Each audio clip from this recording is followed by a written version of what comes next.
Hey, I'm over in Steve's garage. We've got a 2017 Nissan Pathfinder here. We're going to show you how to check the transmission fluid level.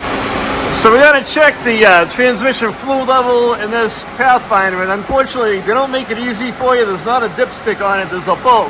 You got to have the car run in, take the bolt out, and some fluid should leak out. There's a bolt right there. What size is it, Steve? It's a 14 millimeter.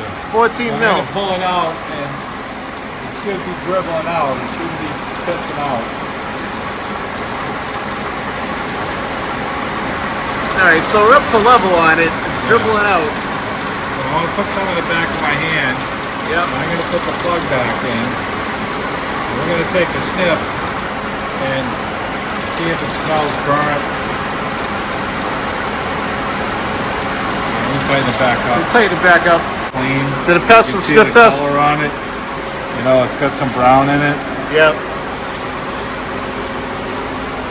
So you tighten this bolt back up. Yeah. So there's a special thing that you need to put in here to pump the fluid up. You can use a suction gun. People, you know, we use a suction gun. There's a special thing that you can buy to pump it in there, but basically you're going to drain the plug out, and then over here there's a filter, and there's just 4 10 millimeter bolts that hold this aluminum cover on. Yeah. There'll be an O-ring in there, and there's a paper filter in there. So there's not a filter in the pan. This is the one that they have to change. It's considered external.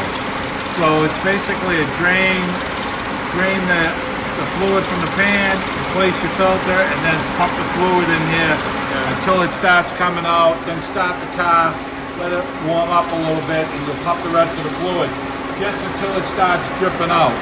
And once it's dripping out, you're at the proper level. So we're at the proper level, but we have, you know, dirty fluid on it, so it's going to need to get changed.